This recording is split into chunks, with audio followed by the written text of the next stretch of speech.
He threw away his watch. Not gently, not symbolically. He walked to the kitchen window, opened it, and threw it into the backyard like it had done something wrong.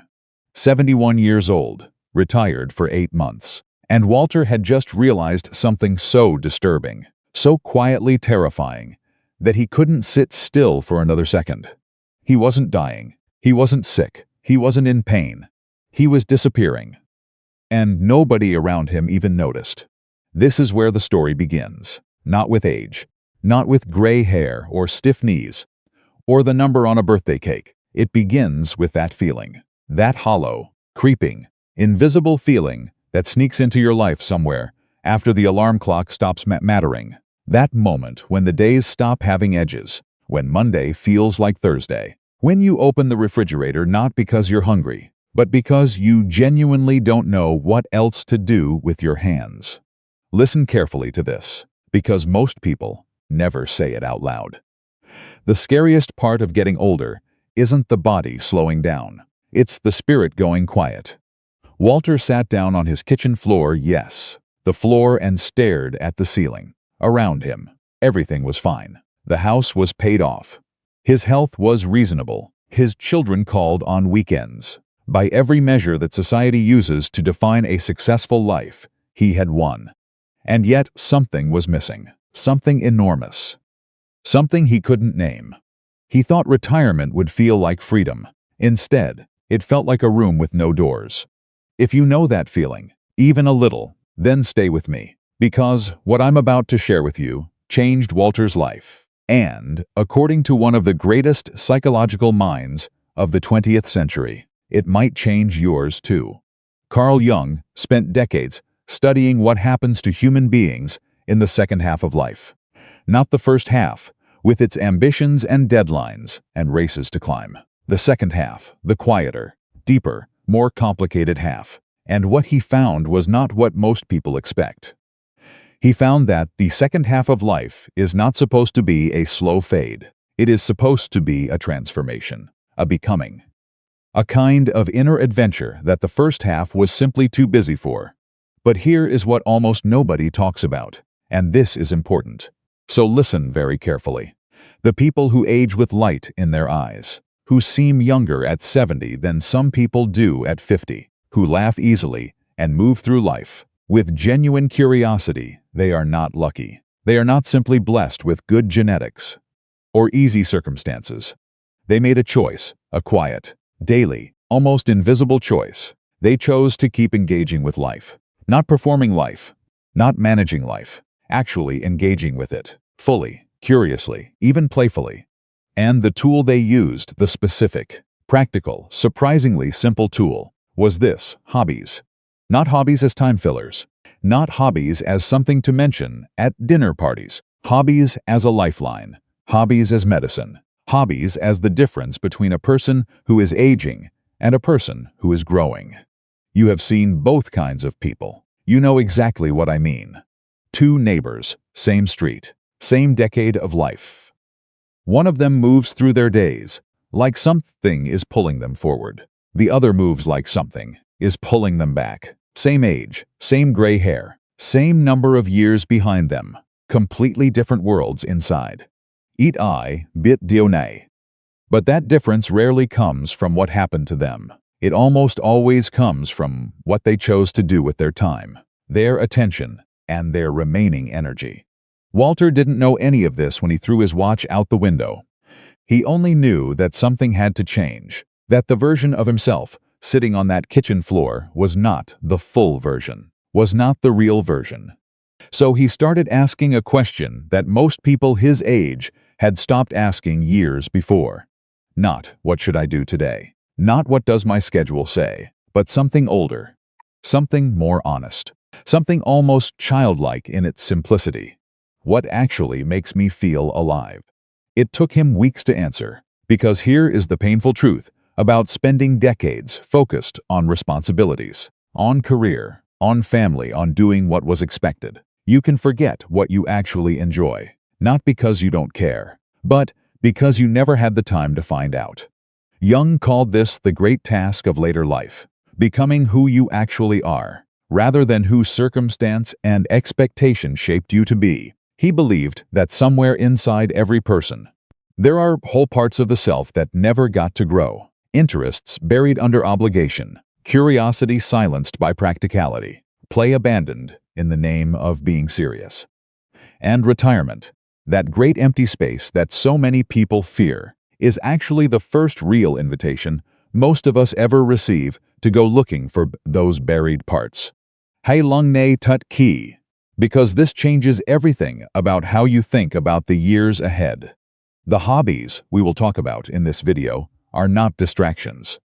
They are not ways to fill time so you don't notice it passing. Each one of them corresponds to something Jung identified as essential to human flourishing in the second half of life. Each one of them exercises a different part of the self that tends to go quiet after 60. Each one of them has been shown, in real lives and in psychological research, to produce exactly the thing Walter was sitting on his kitchen floor, desperately missing. That feeling of being fully present in your own life.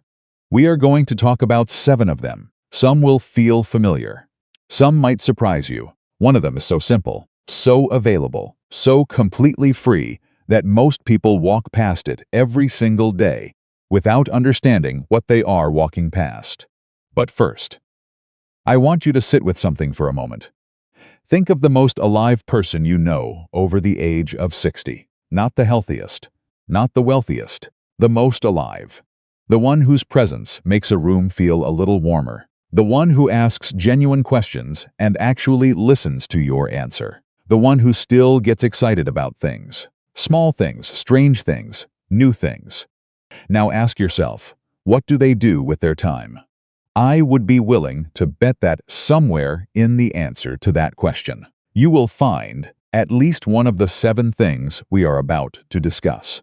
Walter found 3 of them, and within a year, his daughter told him he seemed like a completely different man. Not younger in the way advertisements mean when they sell you creams and vitamins. Younger in the way that actually matters. Younger in his eyes. Younger in the way he laughed. Younger in the way he walked into a room. He never found his watch. He said he didn't need it anymore.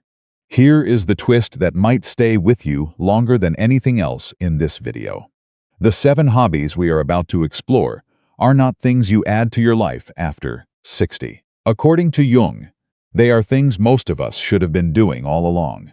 And the reason so many people feel suddenly lost in retirement is not that they ran out of life. It is that they finally ran out of excuses not to start living.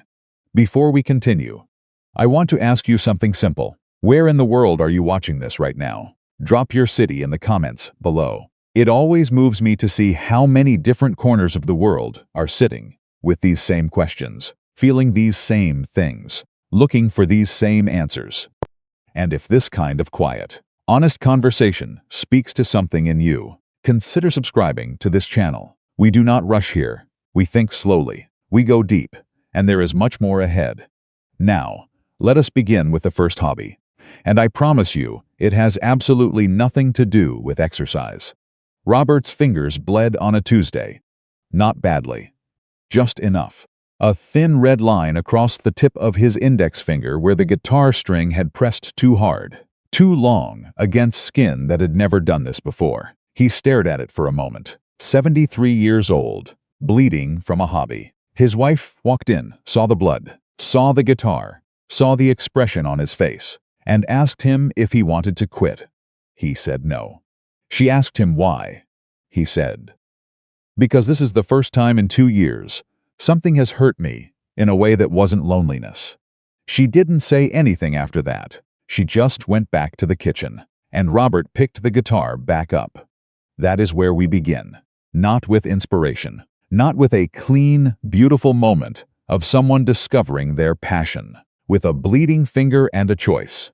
Because that is how it actually happens. That is how the first hobby, learning something completely new, actually works in real life. It does not feel like a revelation at first. It feels like difficulty, like embarrassment, like being a beginner again at an age when most people assume the time for beginnings has passed. Do you recognize this feeling? That quiet, stubborn voice that says, "It is too late. You are too old for this. You should be comfortable now, not struggling. You should know things by now, not be learning them." That voice is lying to you, and Carl Jung knew exactly why. Jung wrote that the privilege of a lifetime is to become who you truly are, not who you were at 30, not who your career made you, not who your family needed you to be, who you actually are. Underneath all of it, underneath all the decades of doing what was expected. And the strange, counterintuitive truth is this: learning something new, something you are genuinely bad at, something that makes your fingers bleed, or your voice crack, or your hands shake, is one of the fastest ways to find that person, the real one, the one still waiting. Robert had spent 40 years as an accountant, 40 years of being competent, of knowing the answers before the questions were finished, of walking into rooms as an expert, and then retirement arrived and took all of that away, not cruelly, just quietly, the way the tide takes sand. Slowly, then completely. He told his granddaughter he felt invisible. She handed him a guitar. He told her he was too old. She told him, "Grandpa, you always say age is just a number, so pick a number and start playing." He laughed. Then he tried. Then he failed. Then he came back the next day and failed slightly less, and something extraordinary began to happen inside him. Something that had nothing to do with music and everything to do with what it means to be human. His brain woke up. Here is something they do not teach you in school, and it matters more than almost anything else in this conversation. The human brain does not stop growing because of age. It stops growing because of repetition, because of comfort, because of the slow, suffocating routine of doing only what you already know how to do. Neuroscientists call it neuroplasticity, the brain's ability to form new pathways, new connections, new ways of thinking. And the research is unambiguous on this point. It does not stop at 60. It does not stop at 70. It continues as long as you give it something genuinely new to process. Learning a language, learning an instrument, learning to paint, learning to cook in a way you have never cooked before, even learning how your smartphone actually works without accidentally video calling a stranger at 2 in the morning. All of it creates new life inside the mind. Robert could not play a single clean chord for the first 3 weeks. He sounded, by his own description, like someone dropping a box of cutlery down a staircase. His neighbor once knocked on the door to ask if everything was all right. He said yes, and thanked her for checking. But he kept going, and in the 4th week, something clicked. Not perfectly, not beautifully, just enough. One chord that sounded like a chord, and the feeling that followed. That small, private, completely disproportionate feeling of triumph was unlike anything he had felt in years. He called it the feeling of getting better at something. It sounds simple. It is not simple. It is one of the most powerful human experiences available to us. And most people over 60 quietly stop allowing themselves to have it. Do not let that be you.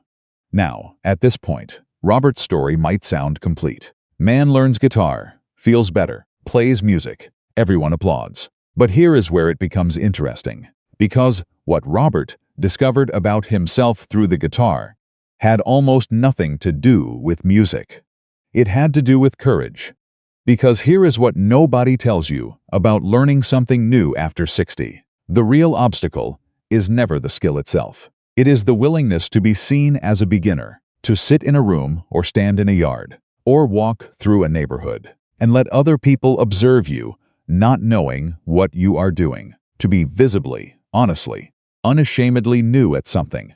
Children do this without thinking. They fall off bicycles in front of the entire street and get back on without a second thought. Somewhere in adulthood, most people lose that. They start protecting their image more than their growth. They choose comfort over curiosity, safety over aliveness. And that, right there, is one of the quiet ways the spirit begins to age before the body does. Robert played at a small family gathering 6 months after he started. He made mistakes. He forgot a chord change in the middle. His granddaughter cheered anyway. His wife cried a little, though she would not admit it, and a neighbor who had come over for dinner leaned across the table afterward and said, "I've known you for 15 years. I've never seen you look so happy." Robert said he'd never felt so young. Youth is not a number, it is a direction. And learning, genuine learning, is one of the clearest ways to point yourself toward it. But learning is only the first path. And if learning is about waking the mind, then the second hobby is about waking something quieter, something deeper, something that most people in the modern world have almost completely forgotten how to do. It is not dramatic, it requires no equipment, it costs nothing, and yet Helen, a retired schoolteacher who had spent 30 years managing classrooms of 30 children simultaneously, described it as the most difficult thing she did in her first year of retirement. Learning to pay attention. Not to a screen, not to a schedule, not to a problem that needed solving, to the world directly in front of her, to the actual, physical, breathing world, in real time, without an agenda. She started walking. Not for exercise. She was very clear about this distinction when she told people, not for her heart rate, not for her step count, not because her doctor told her to. She walked because one morning, after 3 months of retirement, she realized she had not truly looked at anything in weeks, had not noticed anything, had not been curious about anything she could see with her own eyes.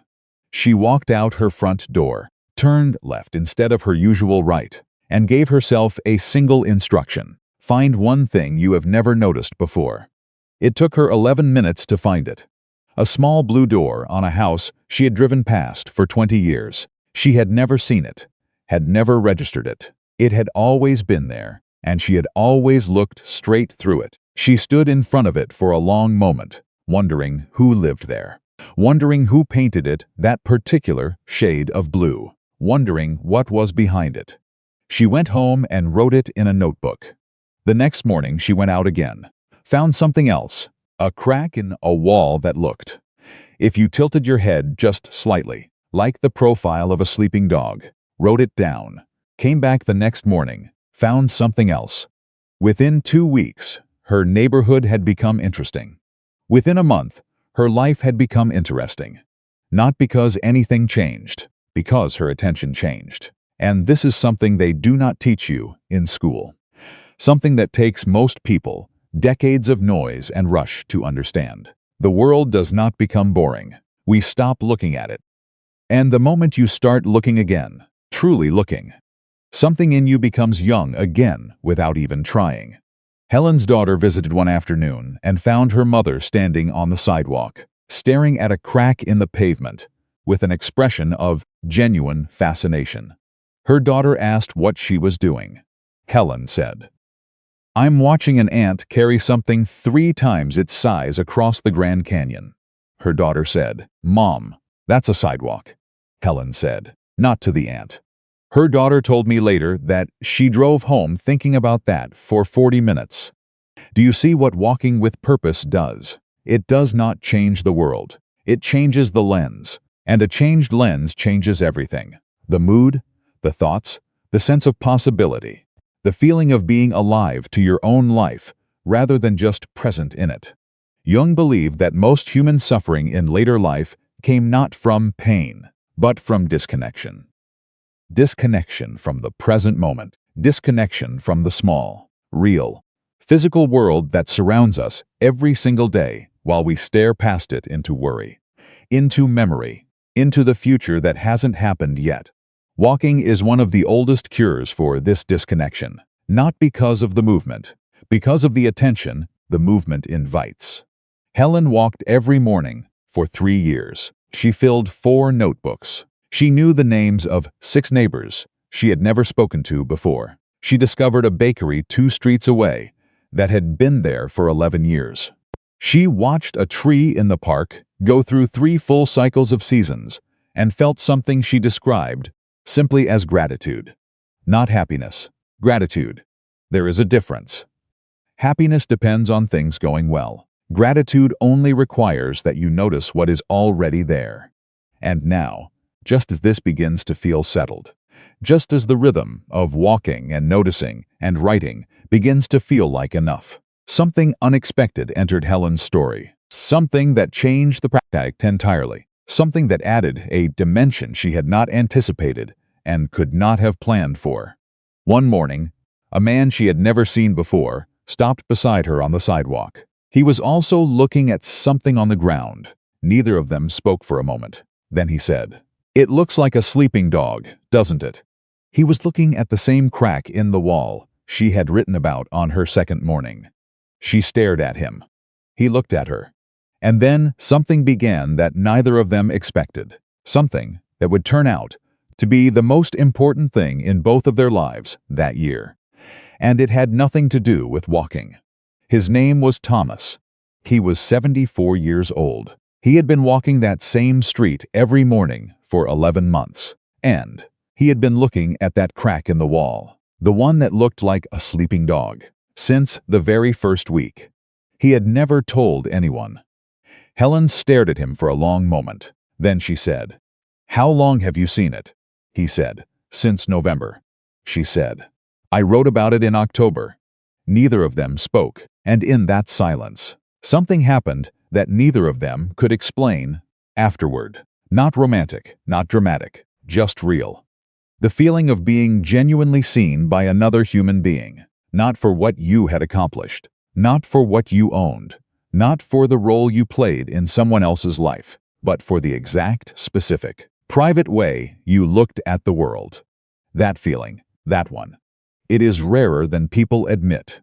They walked together that morning, just that once, they said, just to be polite. They talked about the street, about the blue door, about the ant and the crack and the bakery 2 blocks away that neither of them had discovered until retirement gave them the time to look. The next morning, Thomas was there again. Helen said, "I thought it was just the once." Thomas said, "I lied." She laughed. He laughed. And they walked. This went on for weeks, then months. And what grew between them was not what you might expect. It was not romance. Though her daughter suspected otherwise, and asked pointed questions at every family dinner, it was something older than romance, something that Jung spent years trying to name, and finally called the meeting of 2 souls.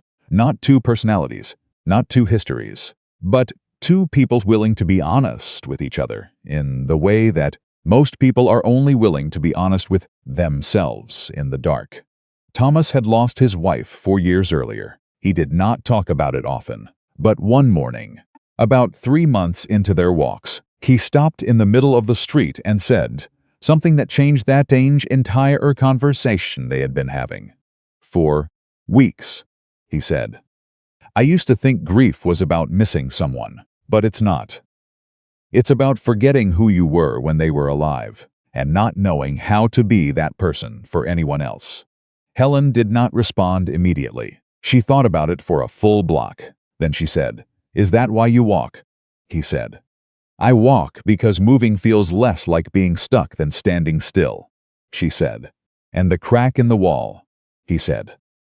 "Proof that broken things can still look like something beautiful if you find the right angle." That moment, that exact moment, when a conversation stops being small and becomes something else entirely. When 2 people stop performing and start actually speaking. Jung believed this was one of the rarest and most necessary human experiences. He called it the moment the mask drops, and he believed that without it, the second half of life could become a very lonely performance. Most people wear masks their entire lives, not out of dishonesty, out of habit, out of protection, out of the long, exhausting practice of being who the world needed them to be. And then retirement arrives. The roles fall away, the audience disappears, and suddenly the mask has nothing left to hold on to. And that is terrifying. Unless you find someone willing to look at your real face without looking away. Helen had found that, in the most ordinary way possible, on a sidewalk, looking at a crack in a wall. But here is where the story shifts. Here is where everything you thought you understood about these 7 hobbies, about what offer, about why they matter, gets turned completely upside down. 3 months after their walks began, Thomas did not appear. Helen waited 15 minutes, walked the route alone, came home, told herself it was nothing. He did not appear the next morning either, or the morning after that. On the fourth day, she knocked on the blue door. She had never done this before, had wondered for months who lived behind it, had written about it in her notebook as a symbol of mystery, of the unknown, of the beautiful secrets hidden in plain sight. Thomas answered. He looked smaller than she remembered, older. The way people look when something has happened that they have not yet found words for. She said, "You stopped walking." He said, "I got some news." She said, "What kind of news?" He said nothing for a moment. Then he stepped back from the door and let her in. And this is the thing that changed everything.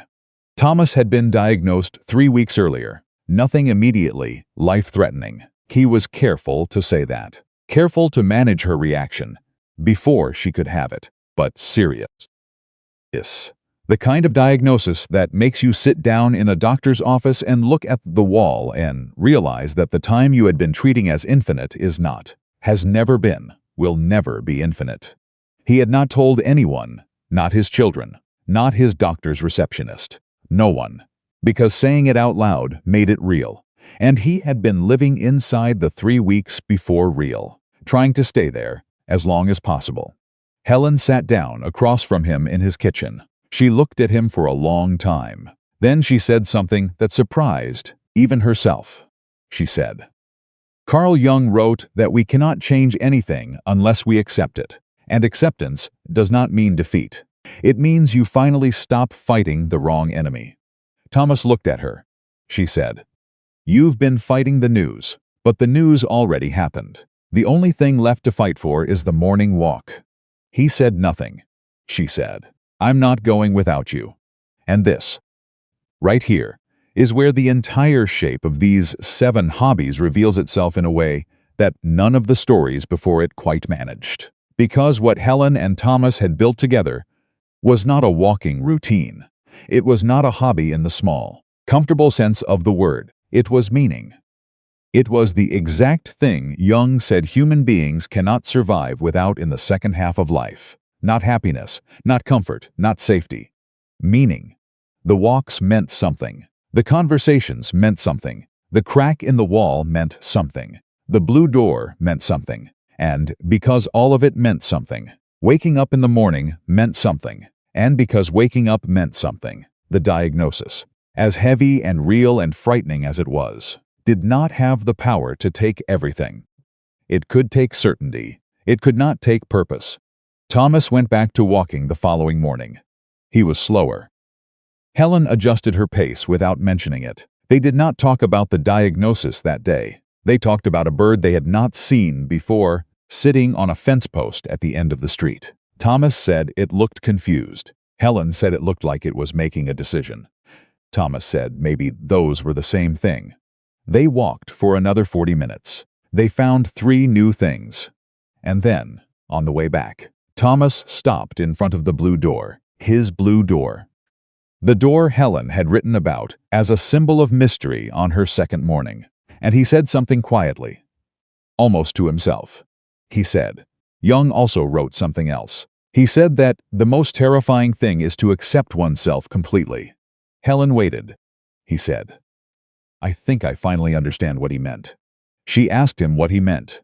He opened his mouth, paused, looked at her with an expression she had never seen on him before, something between fear and relief, something that looked almost like the moment just before a person says the truest thing they have ever said out loud.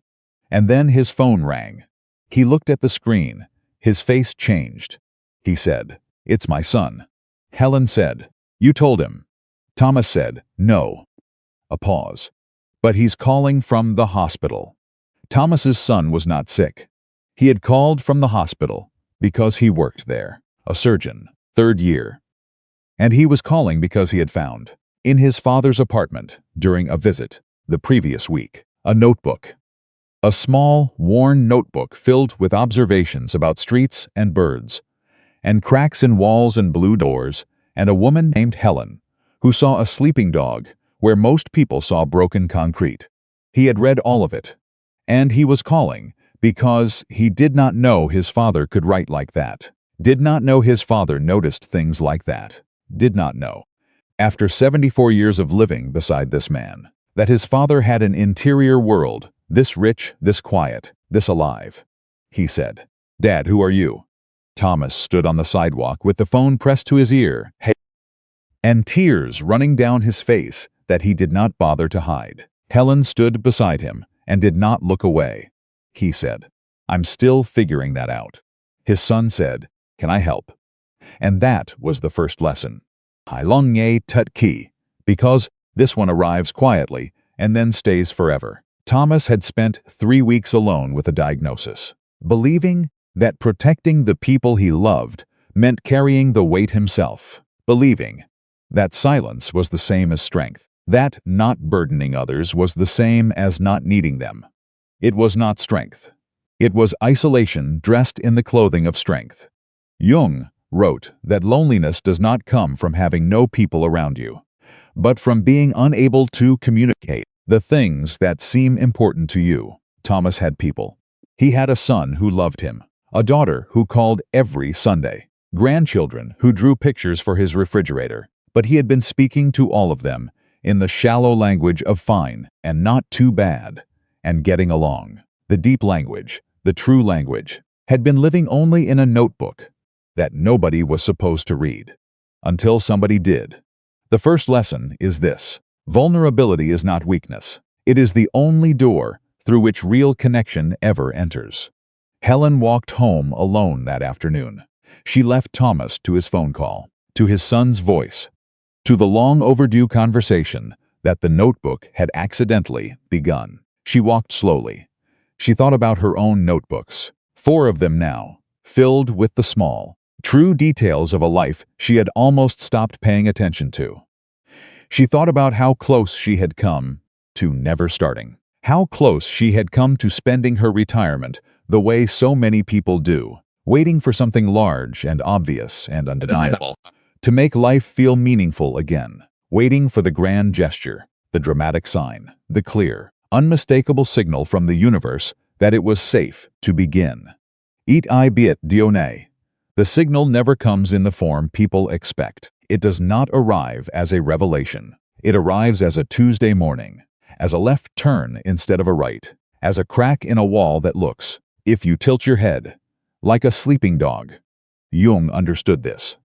He wrote that your vision will become clear only when you can look into your own heart, not into the future, not into other people's lives, into your own heart, into the small, specific, personal things that make you feel present in your own existence. Helen had found that through walking, through noticing, through writing down what she saw, and none of it had looked important while she was doing it. It had looked like an old woman wandering around the neighborhood with a notebook. It had looked like nothing, until it became everything. The second lesson is this: the meaningful life is not found in large moments. It is built from small ones, chosen deliberately, every single day. 3 days later, Thomas came back to the morning walk. His son came with him. He was younger than Helen had imagined, serious face, quick eyes, the kind of person who solved problems for a living and sometimes forgot that not everything was a problem to be solved. He walked beside his father and said very little at first, just observed. The way Thomas had taught him to observe, apparently, without either of them realizing it. At the end of the street, the son stopped and looked at the crack in the wall. He said, "That does look like a sleeping dog." Thomas looked at Helen. Helen looked at the sky and smiled. And there it was, the third lesson, the one that connects every single hobby on this list, every story told in this video, every quiet revolution that happens in a life when a person decides to keep growing instead of quietly stopping. Hai lung a tut ki, because Jung said it better than I can. He wrote that the greatest and most important problems of life are all fundamentally insoluble. They can never be solved, but only outgrown. Thomas could not solve his diagnosis. could not undo it, argue it away, or protect his family from the weight of it. But he could outgrow the version of himself who faced it alone. He could outgrow the silence, outgrow the isolation, outgrow the belief that needing other people was something to be ashamed of. And the tool that helped him outgrow it was not medicine, was not therapy, was not a grand decision made in a moment of crisis. It was a morning walk, a notebook, a crack in a wall, a conversation that began with two people looking at the same broken thing and finding the same beauty in it. The third lesson is this: you do not solve the hard parts of life. You grow large enough to carry them without being crushed. Eat I bit Dione. But there is something that connects every person in every story in this video. Robert with his bleeding fingers and his guitar. Helen with her blue door and her 4 notebooks. Thomas with his diagnosis and his son reading his private words in a hospital hallway. They were not searching for hobbies. They were searching for themselves. The hobbies were simply the path. And the path works because it asks something of you. Not perfection, not talent, not youth, just presence. Just the willingness to show up for your own life with genuine attention and an open hand. Jung spent the second half of his own life doing exactly this: writing, painting, building things with his hands in a stone house by a lake. Not because he had solved everything, because he understood that the act of creating, of connecting, of noticing, of helping, of playing, of learning, was itself the answer to the question most people spend their entire lives asking. What is the point of all this? The point is this moment, this morning, this crack in this wall, this person beside you, this version of yourself that is still, even now, even at this age, even after everything, still capable of becoming someone you have not yet met. The fourth lesson is this: the life you are looking for is not somewhere ahead of you. It has been waiting, quietly, in the exact place you keep walking past. And now, with all of this understood, with all 4 lessons laid out, like stepping stones across the water, there is one final thing left to say. One final truth that ties every thread together. One insight so simple, so clear, so completely obvious in hindsight that most people, when they hear it, feel not surprise but recognition. The feeling of remembering something you always knew but forgot you knew. And that is where we go next. Here is what all of it comes down to. Not the guitar, not the notebook, not the blue door or the crack in the wall or the phone call from a son who finally heard his father's real voice through the pages of a journal he was never supposed to read. All of it, every story, every moment, every quiet revolution in every ordinary life we visited together in this video, comes down to one single truth. Staying young has nothing to do with age. It has everything to do with whether you are still willing to grow. Vulnerability is not weakness. It is the only door through which real connection ever enters. DONG. The meaningful life is not found in large moments. It is built from small ones, chosen deliberately, every single day to NG. You do not solve the hard parts of life. You grow large enough to carry them without being crushed. DNG. The life you are looking for is not somewhere ahead of you. It has been waiting, quietly, in the exact place you keep walking past. DNG. Sit with those for a moment, not as ideas, as invitations. Now I want to speak to you directly, not gently, directly. You have been watching this video. You have followed Robert and his bleeding fingers. You have walked beside Helen through streets she had driven past for 20 years without truly seeing. You have stood on that sidewalk with Thomas and heard his son ask the question that broke something open in both of them. You have felt something. I know you have, because you are still here. And feeling something is the beginning. But it is only the beginning. So here is the challenge. Not next week. Not when things calm down. Not when the right moment arrives. Because Hei Lung Tut Ki, the right moment is a myth that has stolen more living from more people than any illness or hardship ever could. Today, before this video ends, before you put down your phone or close this tab or move on to the next thing waiting for your attention, choose one, just one, One hobby from the 7 we discussed. One small, imperfect, slightly uncomfortable first step towards something you have been quietly wanting to try for longer than you are willing to admit. Pick up something you have been meaning to learn. Walk a street you have never turned down. Call someone and speak honestly instead of fine. Make something with your hands. Anything, it does not matter what. Play without a reason. Sit quietly and write one true sentence about your own life. Or simply allow yourself to be seen, really seen, by one person who deserves to know who you actually are. One step today, that is all.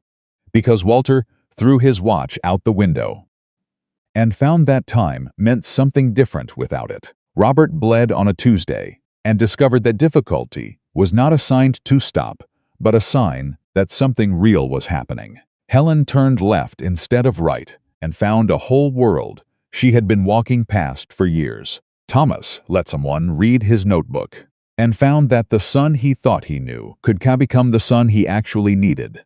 None of them did anything extraordinary. They simply stopped waiting for permission to be fully alive. And now the question I want to leave with you, the one I do not want you to answer quickly, the one I want you to carry with you tonight and tomorrow morning. And on the walk you might just decide to take this week.